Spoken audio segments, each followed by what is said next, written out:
I have people ask me all the time for my advice on doing conventions, like how to prepare, what to expect, what to do. And usually it's somebody who's never done a convention before. Sometimes it's people who have done conventions, but they've only done a few and they want to make it less chaotic and a little more manageable. I never know what to say in the moment though.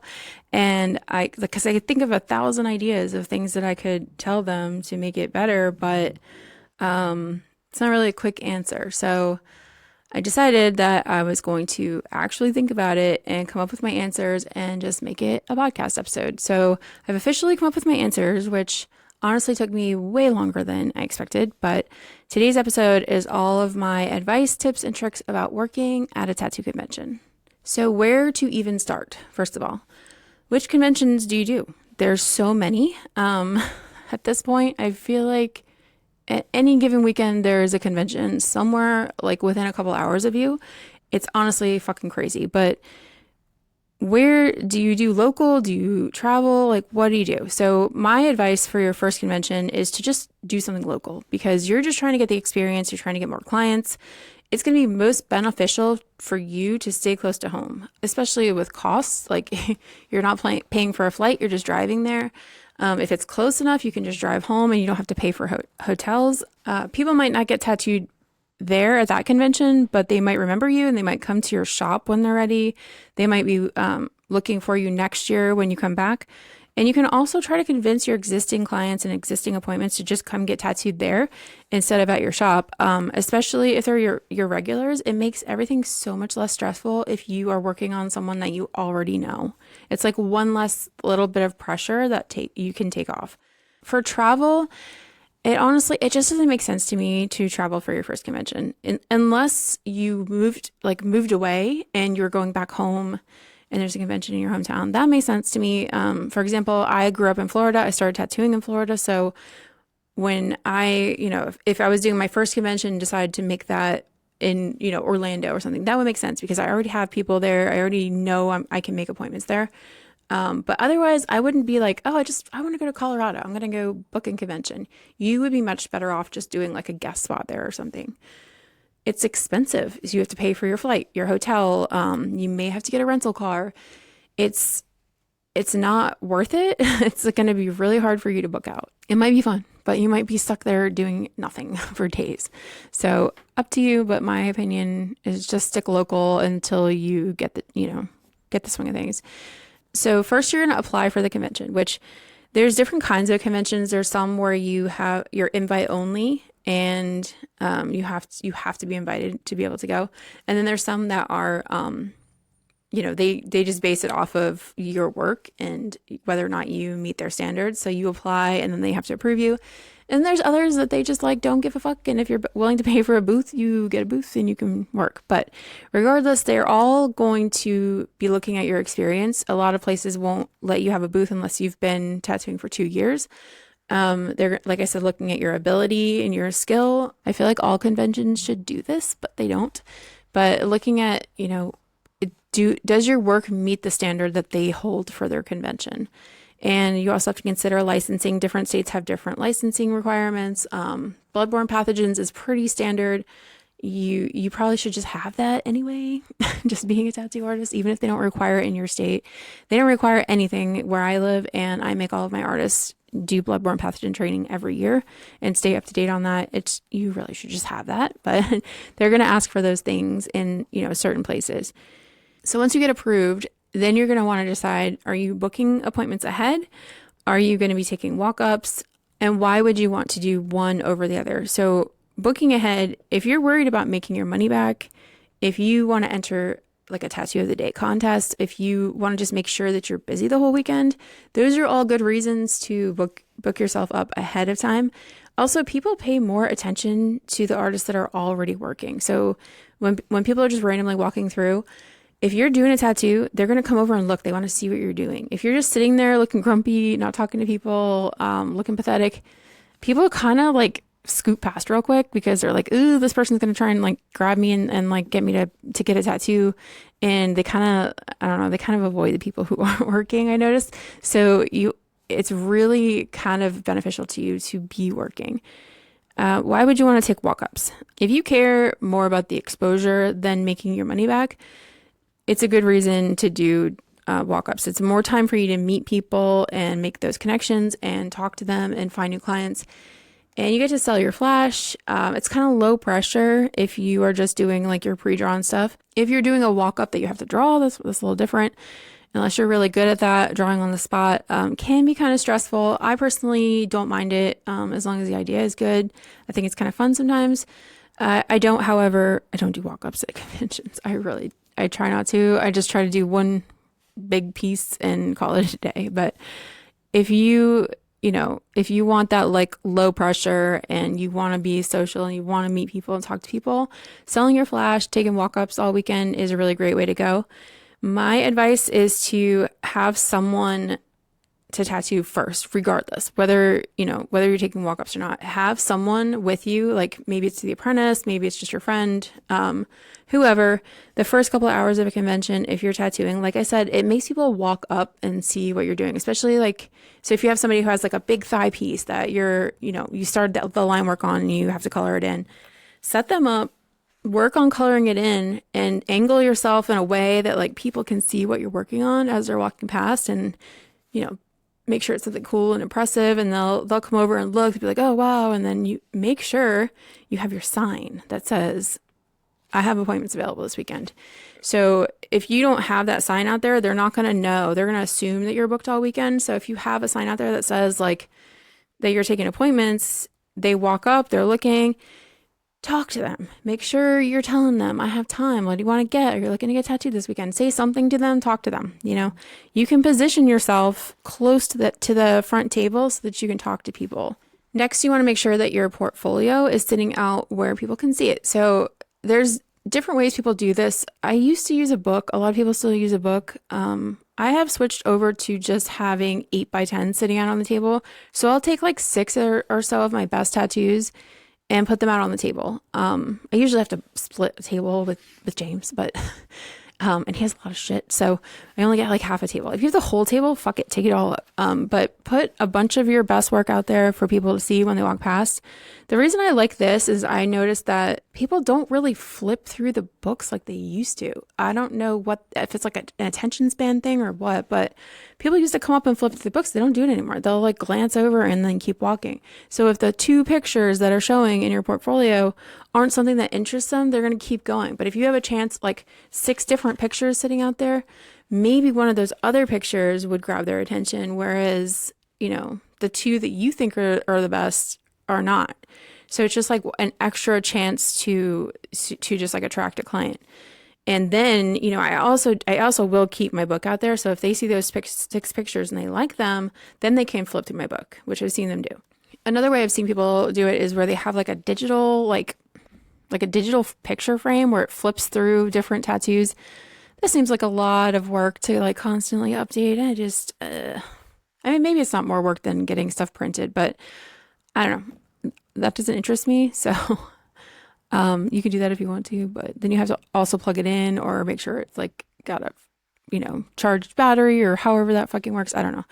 But those are just different ways to display your work. And then you want to make sure you have a banner that is legible, has your name on it, has your location. So if I'm doing a convention in Philly, I want to make sure that my banner says Hanover, Pennsylvania, because I want people to know that I am close by. So they can say, oh, Hanover, where's that? And they can Google it and say, oh, that's not too far away.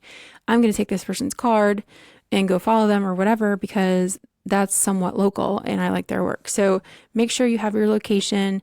Make sure the image on your banner aligns with what you do, with the type of stuff that you want to do, because you don't want to have, like, that's just another way to attract people. You don't want to have some random shit that has nothing to do with anything that you do on your banner representing you. It doesn't make sense. If you're taking walk-ups, put your wanna-dos and your flash out. I've seen people do it in a book before, and again, people are not flipping through books. So put it out on the table where people can see it. I would tape it down so people don't just fucking walk off with your line work, but put it on the table so everyone can see all the designs. And I also personally would use hand-drawn designs, not just printed off things, because hand-drawn just looks more impressive. And I feel like people trust you more when they see that you can actually physically draw it and it's not just like a computer thing. I will say that I've seen a lot of booths where they have a ton of flash out and it's so much that it's overwhelming. Narrow it down. Like if you have, I don't know, man, if you have like 200 designs and you put them all on your table, I'm not stopping. That's too much information. I'm gonna get information overload. I'm like, no. If I'm walking past and they have like a reasonable amount of designs that I could easily look through them all in a couple minutes, I might stand there and look, that's just me. Maybe that's not everybody, but, and you could do the same thing like what I do with my portfolio, like put your favorite pieces out there that you want to do. And if they're looking and they're not looking, they like your work, but they don't see anything that they specifically want, you could say, oh, I have more in this book if you want to check this book out too. And then they can flip through the book. It's like you kind of reel them in with like the very obvious things that they like, and then you feed them more. Business cards. I mean, I've made this mistake too, so I can't really say much, but don't be that guy that forgot the business cards, like you have to have something so they can follow you. Otherwise, why are you there? You can also use QR codes, which I do. I do both. I put my cards out there and I put them on several locations on the table. So it's like, no matter where they're looking, there's a place where they can see a card and grab a card. And then I have like a little QR code on the table where it takes them right to my Instagram. They can follow me. Cards are quick and easy. You just want to make sure that they stand out. So think about like, if you're walking through a convention, there's 100-something booths.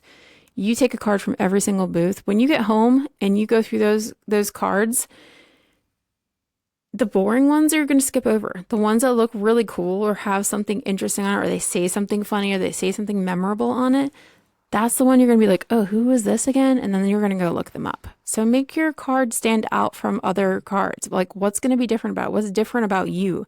On my card, I say, what does my card say? Is it something like, I do pet portraits, like real big, like, because it's like, that's the thing that I do the most is pet portraits. And I want that to be the forefront of my card. So there's no question about which artist I was. It's like, oh, this is the girl that does pet portraits. Maybe they'll be like, which girl was it? But then they'll go look me up. So they took it for a reason. And the reason was I do pet portraits. So I make that clear as day. And again, make sure the image is aligned with the stuff that you do and, the stuff that you want to do. You can also put a QR code on your business card, which I just started doing, and I don't know why it took me so long to figure that out. But then they don't have to like go and type it in, like try and like fucking find it, and they spell it wrong, whatever. It just takes them straight to the thing, and then they can follow. But the QR codes on the table make them more likely to follow you on the spot, and they won't lose the card, which is also another possibility with business cards. The downside to that is that they might forget about you. They followed you and then they never think about you again.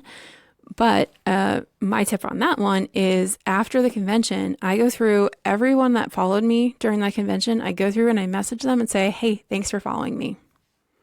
It doesn't take long. Like, even if you had like 100 new followers, copy paste.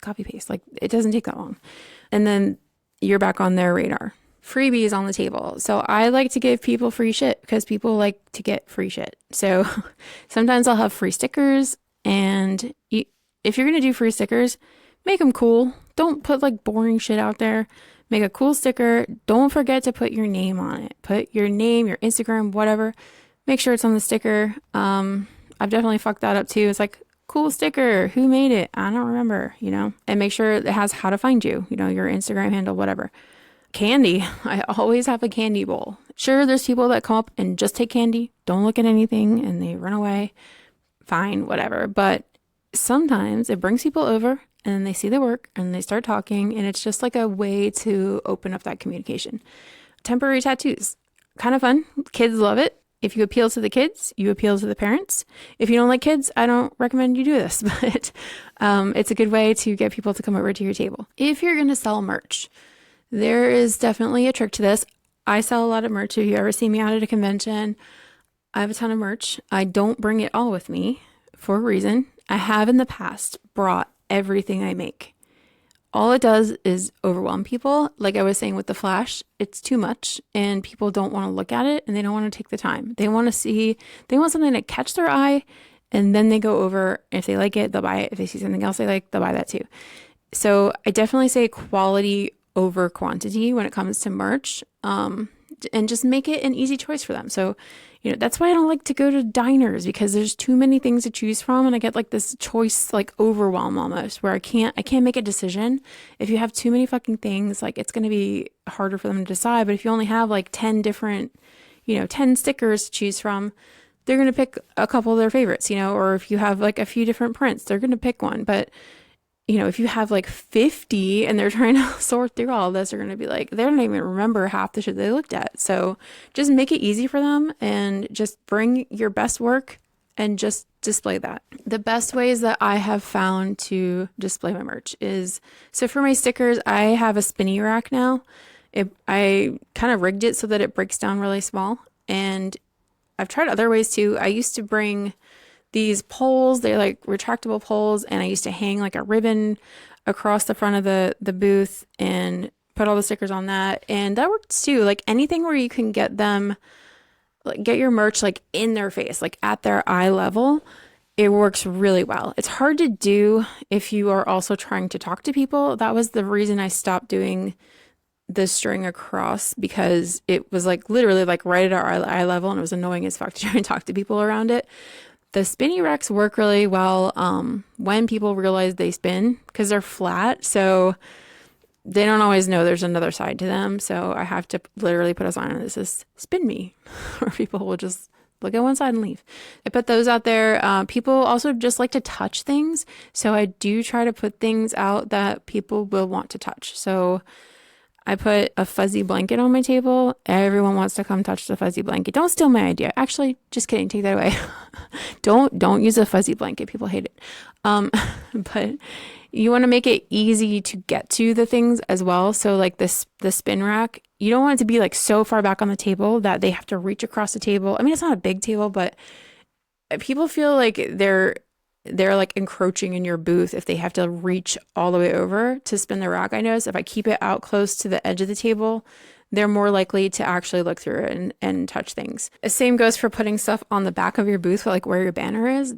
Don't do it. No one's going to see it. They're not even looking over there. They're just looking eyes down at your table, because a lot of times people don't even want to look up at you because they don't want you to talk to them because they're afraid that you're going to try and like sell them something or whatever. So a lot of times they're just eyes down. Don't bother putting anything back there. Oh, make your pricing obvious. I have to put pricing in several different locations and people will still say how much. Don't get annoyed. Don't be shitty. Just answer their question. You could literally put it on the thing and they probably will still ask. It's just how it goes. I don't fucking know. And make it easy for them to pay. So I have a Venmo and a Cash App QR code that I have in several places on the table as well, so they can do that. I have change ready always.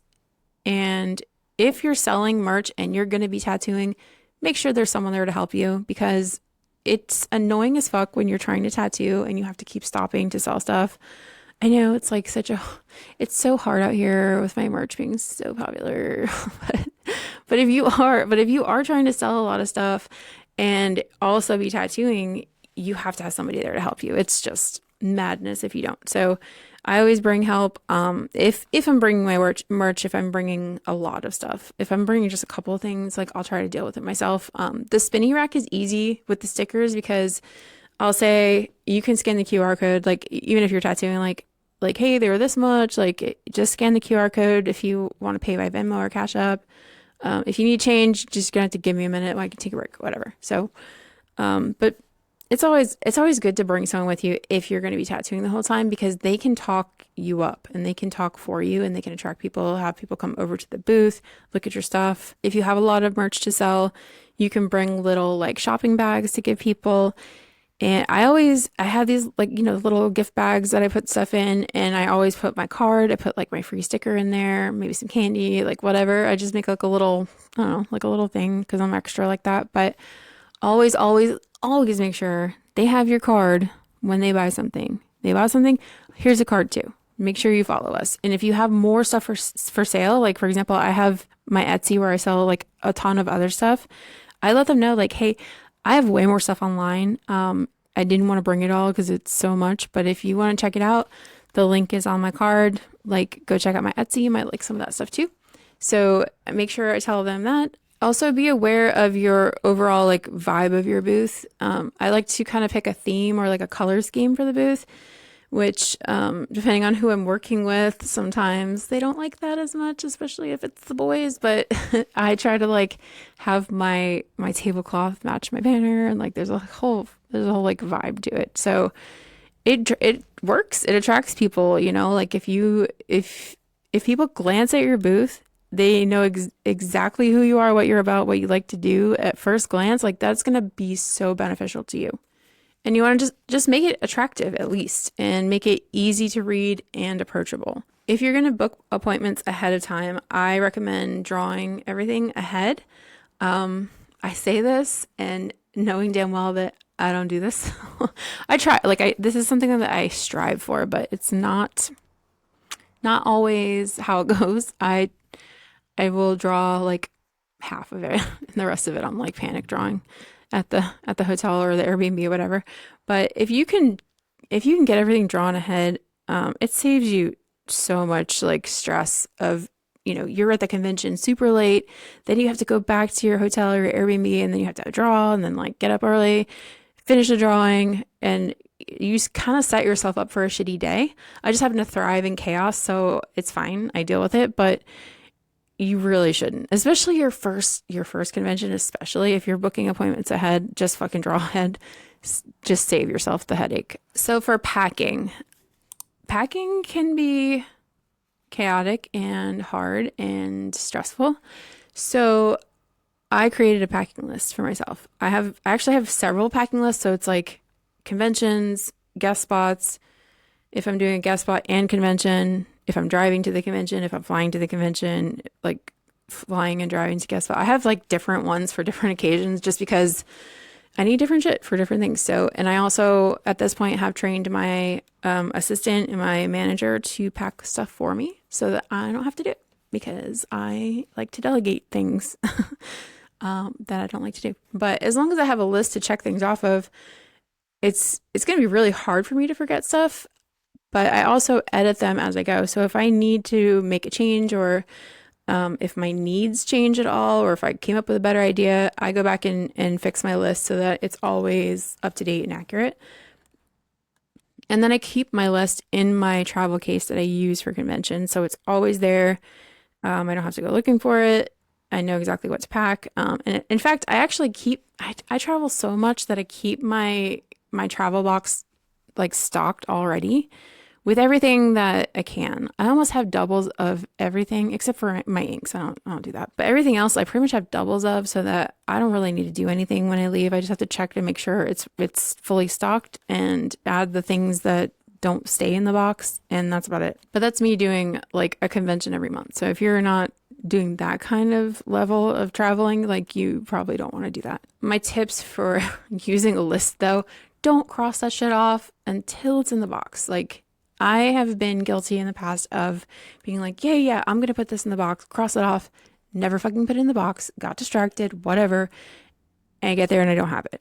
And so now I have to like physically put it in. Okay, it's in the box. Now I'm going to cross it off. So, and then I'm always checking again before I leave, like one final check to make sure everything is there for sure. Even if my assistant packs, and even, after all this time, like, I know she's not going to fuck it up, I still like, something inside of me just can't let go of that control, and I need to know that it's actually done, it's actually in there, and I'm not going to stress about it the whole way. Shit, even if I pack it early, I'm still checking on myself. So I just can't I don't know. I just can't just like accept that it's done, because it feels like maybe for so many years I would like panic and pack last minute and forget stuff. So I just can't trust even myself. I think over the last year or so, though, I have lightened up a lot, because honestly, like, worst case scenario, you forgot something, just fucking buy it at the convention, because they always have a supply booth there. Like, sure, it might be more inconvenient to have to go over there and buy something, but like, is it worth getting all worked up and stressed out? Like, if you forget something, whatever. Like, worst case scenario, you buy it. No big deal. So driving to a convention is always preferred. If you can drive there, you can bring whatever the fuck you want to, and it's really nice. And the loading docks can be an absolute nightmare, but I think I still prefer it over flying. So when you drive, you can bring your fucking chair, which I love doing because my back sucks. And sitting in those hard fold up chairs that they give you is absolute torture. And not being able to like roll around also really sucks. And you don't really consider that until you don't have wheels under you. You're like, fuck, like you have to like scoot your chair like every time you have to move. And then not being able to adjust the height on your chair really sucks. It's just, there's no cushion. It's awful. So if you can bring your chair, fucking bring it. I recommend it. And bring your massage table if you're driving. You can rent them there. So a lot of conventions will have them for rent for like $100, but it's like a race to get there before they're all gone. And it's just nice to have your own shit. It's just one less thing to do when you get there. I'm kind of a spoiled brat, so I have my paper towels like already torn and ready to go. I do this in my shop, and if you're not like this, then this might not matter to you, but I like to just have as much time as possible to tattoo and less shit to worry about. So if my paper towels are already torn, I'm just grabbing a stack and like just getting ready to fucking tattoo. That's it. Sit down. I don't want to spend my time doing dumb bullshit like that. So I also try to bring a printer if I'm driving. They usually have them. Well, I won't say usually. A lot of conventions have them. I know Villain Arts conventions have them, but it sucks because you have to like wait in line. It's like a mad rush at the beginning of the day, especially on Friday, to like go get all your stuff printed out. It's just better if you have it. If you drew your stuff ahead of time, print it out in a bunch of different sizes so that you can make your stencils from that. I bring a stencil maker if I'm driving also because it's just good to have one. Even if they do have one at the convention, it cuts down on the time that you need to prepare. Because sometimes like you'll want to get in there and get ready and go get your stencil made, but they're not even fucking over there yet. You have to wait for them to get there. And next thing you know, it's like time to start your tattoo and you have to like wait in line to get a stencil. It's a pain in the ass. So bring your own. You don't have to tip them. I mean, okay, let me say that again. If they print your stencil, please tip them. They fucking sit there all day doing that bullshit. But you don't have to tip if you bring your own. That's what I'm saying. Like, or you don't have to feel like a dick because you forgot to bring cash with you up there to get a stencil. And then you'll have to like, I'll get you next time, I promise. And then hopefully you remember because I know they're remembering me when I don't. And you also don't have to feel like a dick if you have to redo the stencil like 5 times or like change the size and do it again and be like, sorry, can you just like do another one of this? Thanks. If I'm flying, I'm trying to bring as little shit as possible. One of the biggest questions people will ask me is inks. How do you pack your inks and not have them explode? I have literally tried it all, and it turns out you do nothing. It's so fucked because for so many years I was like, you gotta put a fucking ink cap inside the bottle and you gotta wrap it up with a saran wrap and do this, like all this shit, and they would explode every fucking time. And then I just stopped trying and they stopped exploding. It's so stupid. Every once in a while I'll get one that explodes because I probably just like didn't close it all the way or something. But now I put them in baggies by color family. So I'll put them in like Ziploc bags, just like all my blues, all my greens, yellows, whatever. That way it's just like if one of them explodes, I don't have fucking like white ink all over my black ink bottle or something. I don't know. It's just like, I mean, it's the same amount of cleanup, I guess. I don't know. It's just something about having the wrong color on a bottle that I can't handle. But yeah, I just literally make sure all the caps are closed tight, like twist it on there and the little like twisty part of it. Make sure it's just tight. Put it in a Ziploc bag. Call it a fucking day. When I pack my like If I pack disposables and liquids, I pack them separately now because fucking that's burned me too many times.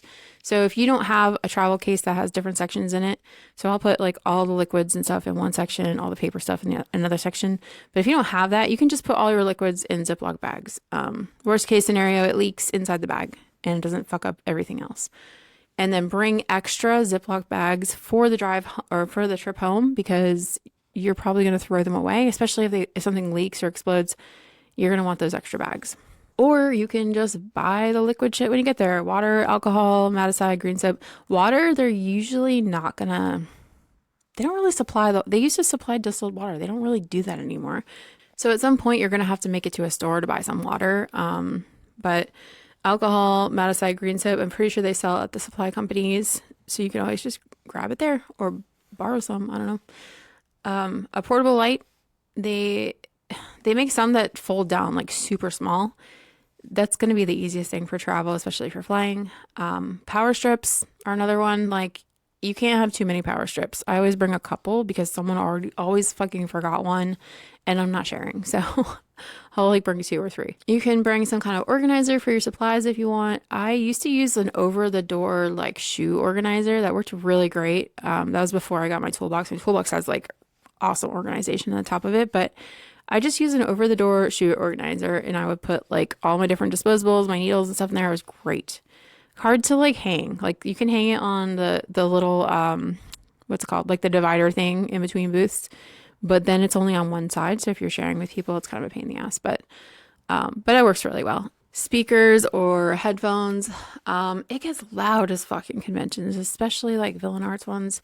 And if you're someone that gets overwhelmed easily, overstimulated, you can't concentrate when it's really loud and noisy, be prepared. It's going to be a lot. And if you can't handle that, you're going to want to figure out a way to check out. And that's usually with headphones. It spares you, your energy because it can just be mentally draining. Like not even just the sound alone, but like people walking past you all day. Like they could not even talk to you all day. Just people walking past your booth all day is just overwhelming. For me anyway, maybe it's an introvert thing, but like it just drains the fuck out of me just to be around that many people and hear, like all the loud fucking like the speaker and the announcer and everybody's talking and fucking everybody's got their music blaring and fucking coil machines. Like it's just too much sometimes.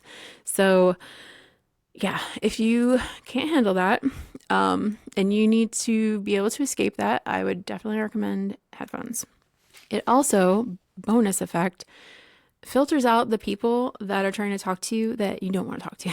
So if you're tattooing and you're really like trying to concentrate and you have people leaning over the table to try and talk to you and you cannot deal with them, like you could just pretend like you didn't hear them, right? They're not there. They don't exist, especially if you're like your back turned to them.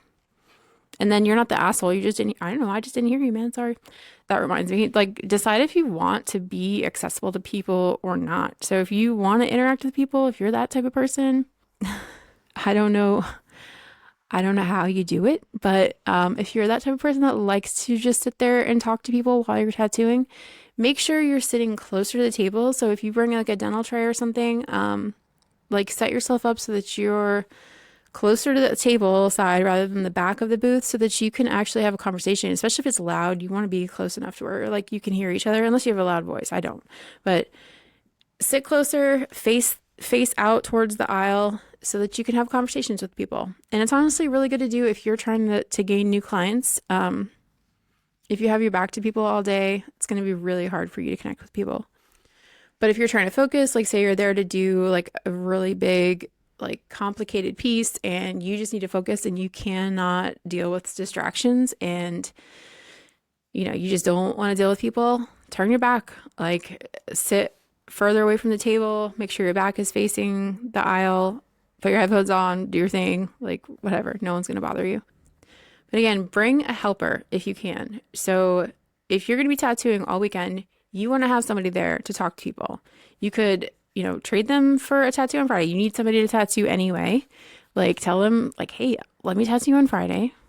and you work the booth the rest of the weekend. Or maybe it's the shop apprentice or your apprentice or a friend that just wants to hang out and they don't mind hanging out if they get a free tattoo, whatever. Like pay someone. Fuck, I pay the person. Like I don't want to be obligated to anybody, so I just pay them. Like I usually like just do a flat rate for the weekend. Like, hey, I'll pay you X amount. If you just do the booth the whole weekend, I'll pay, I'll get you in for free. You can stay with us for free at the hotel, like whatever. It's more complicated when you fly because then you have to pay for a fucking flight. And it's like, starts to get really expensive. So it has to be worth it. But if you're driving, it's real easy to just bring someone with you. It could be a client. Like I've seen people bring their clients out, like a different client every day just hangs out, or like the client's boyfriend or girlfriend or whatever. Just anybody, but just make sure they're friendly and they're not like some grumpy person, because they're there to talk to people for you and represent you. And you want to make sure it's somebody that's like actually helping and not hurting you. And if they sell a bunch of merch and they do like an extra good job, I might even like tip them out extra too. However, if you are not tattooing, get your ass up and go talk to people. Nothing and no one is going to represent you better than yourself. Don't take this as your chance to just hide behind someone else while they do all the work trying to sell you as an artist. That is bullshit behavior. Some tips for talking to people though, because I know it's hard. It's hard to fucking strike up a conversation with 100 strangers every day. Compliment them. This works every fucking time. It's literally that easy. Hey, I like your shirt. I like your shoes. But it has to be genuine though. If you're just like seeing stuff and you don't mean it, like it's very obvious, like just pick something out that you see, like, oh, let me check out that tattoo, it looks awesome, whatever it is, like just say any kind of compliment to them and they immediately will feel obligated to come to the booth and look at what you have. It works every time. And then once they're over there, say, are you having fun? Are you planning on getting tattooed this weekend? Are you here with someone getting tattooed? Ask them something about themselves. Where are they from? Are you here for the day or the whole weekend? Just strike up a conversation. Or, if they are wearing a shirt of a band that you like, oh, what did you think about the album? Like, whatever. Just relate to them in some way.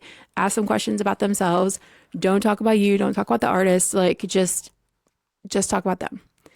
And one of my favorite strategies, once they're at the booth, I call it no dead ends. So I always have a next step for them.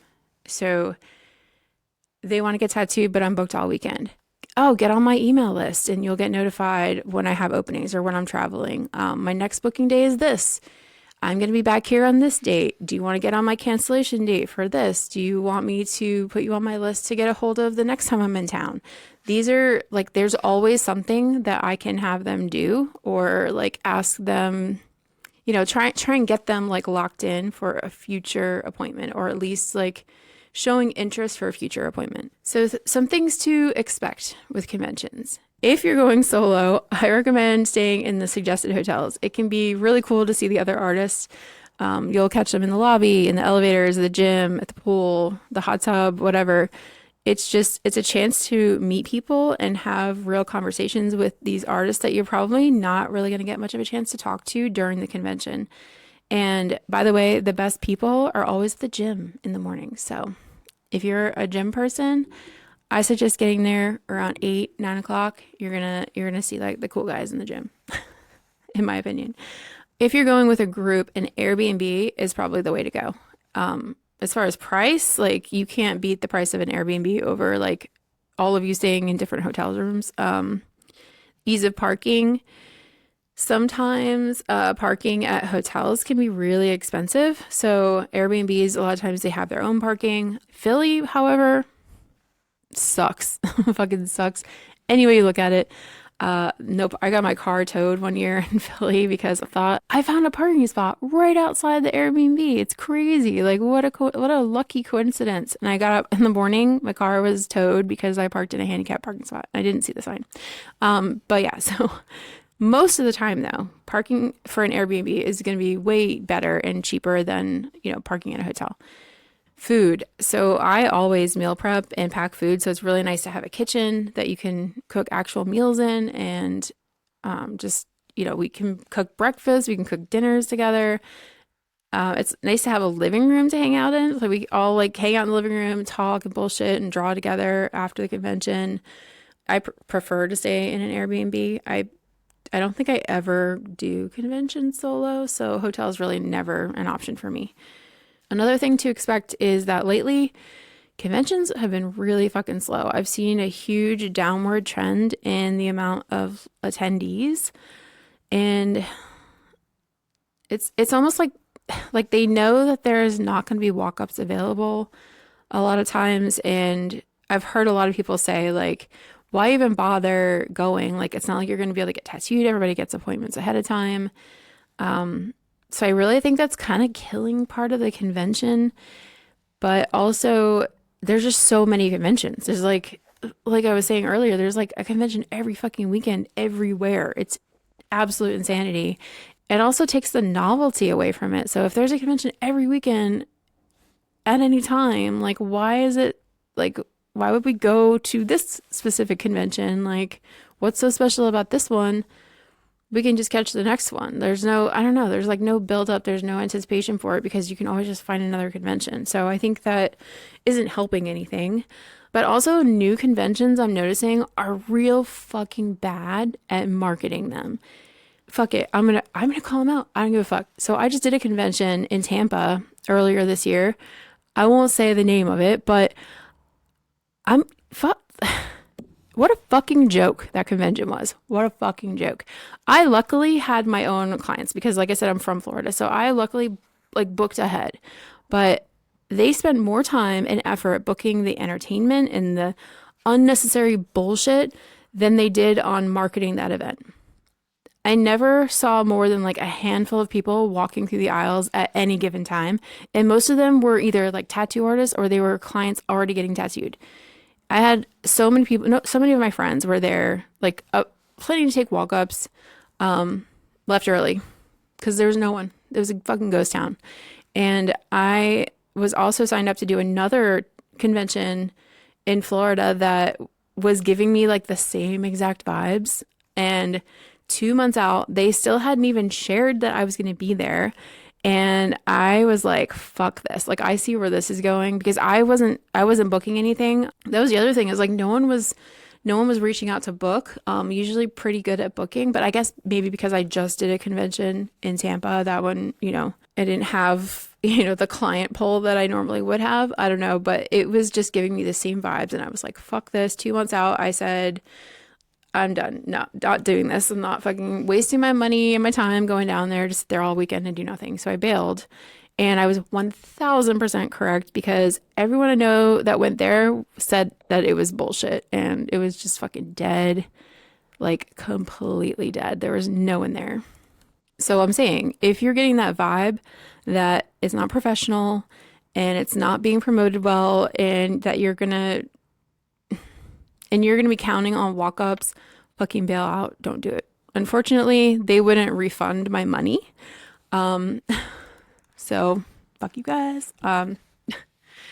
But I I gladly took the hit to not fucking sit there all weekend. So whatever. But overall, though, most conventions lately, there's not a lot of walk-ups. So I wouldn't really count on a walk-up to cover the bills. But if you're just trying to, get your name out there, just meet some people, talk to people, whatever, I would just like set your expectations low. And if you get walk-ups, cool. If not, like, you won't be too upset about it. But I, prefer to just book appointments ahead of time if you can. Another thing to expect is to be absolutely fucking exhausted every night. Being around that many people all day, like I said, it's overwhelming. It's exhausting. There's loud music, announcing all day. You get real tired of their voice. It's 11 a.m. to 11 p.m. Exhausting. It's so much. You can also assume that the food is going to suck. It's going to be expensive. It's going to take forever. And I have not experienced very many conventions that have healthy options for people. So if you have any kind of special diet or restrictions, or you just want to eat good food that's not going to make you like shit yourself or like feel disgusting, I recommend not eating there and bringing your own food. All of that said, here's some ways I've learned to make things a little easier on yourself. So as far as loading in goes, I recommend loading in the day before and partially setting up the day before. So if you drive, this is going to allow you to use the loading dock the day before and the morning of, between certain times. But you can expect the loading dock is going to be an absolute shit show, especially the day of. The day before is much better, and I mean it's still kind of chaotic, but it's better. Especially if you get there like on the earlier side of loading in, because usually it'll be like, I don't know, 2 to 6. You can load it on the day before. So if you get there like at 2, you're gonna be fine, and you're not gonna get threatened about your car getting towed as much. Bring someone to help you. So if you're going to be carrying stuff back and forth from the car, fucking bring your helper. Like have them like carry as much as they can. Try to just get in and get out. So you get to move on to like better things and go check out your Airbnb or whatever, like hang out for the night, go to dinner or whatever. But try to just like bring everything in one trip if you can. I bring like different little carts and things with wheels so I can pretty much grab everything in one trip. I just dump it in the booth and fucking leave. At this point, I don't even really set up the day before. Like if you're extra anxious about it, you can, but I just usually wait. Parking garages, while we're on the subject, can be expensive as fuck in the city.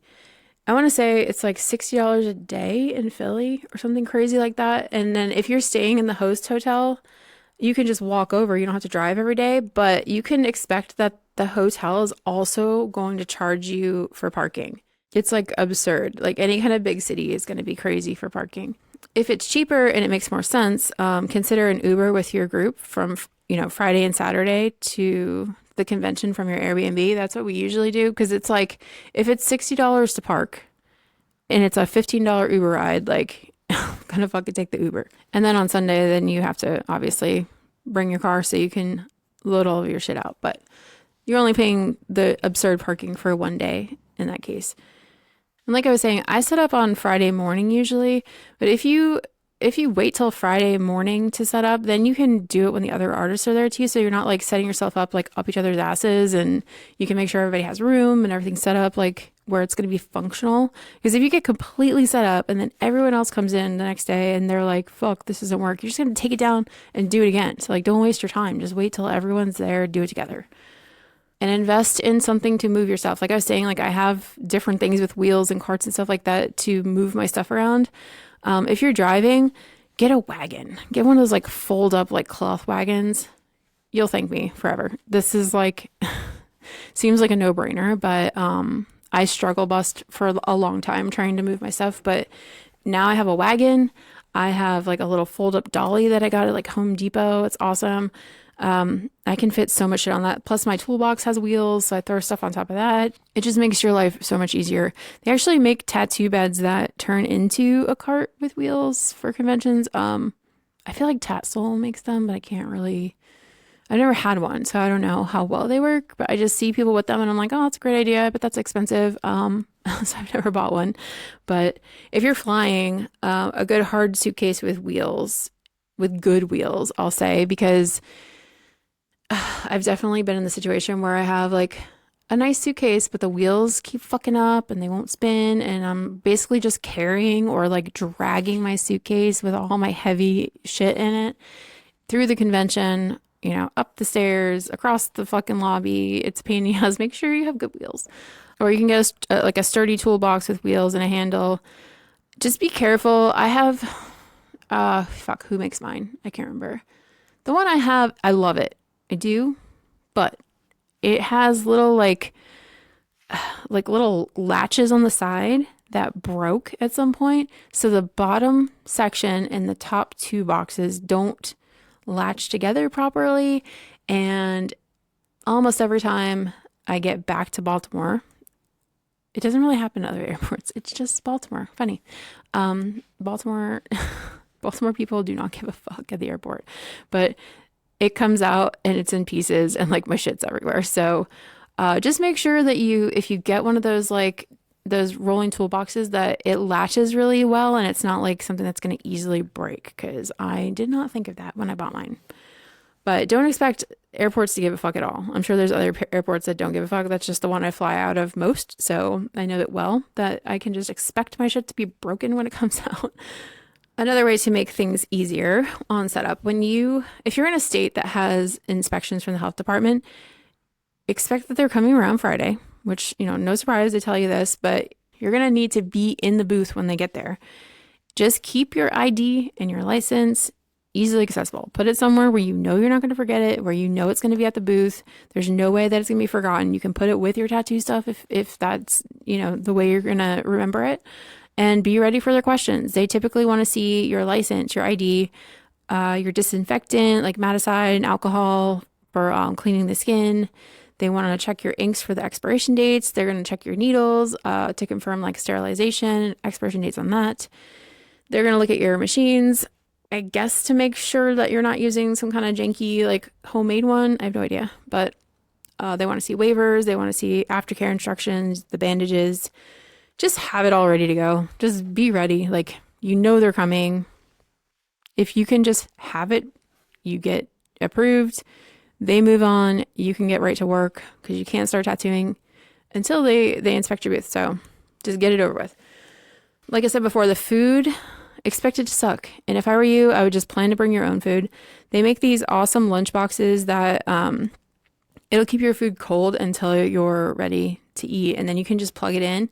It comes with like a car, like the little car plug or like a regular plug. So you can plug it in. It takes maybe like 30 minutes and it heats your food up. It's like incredible. I didn't know this existed until like last year.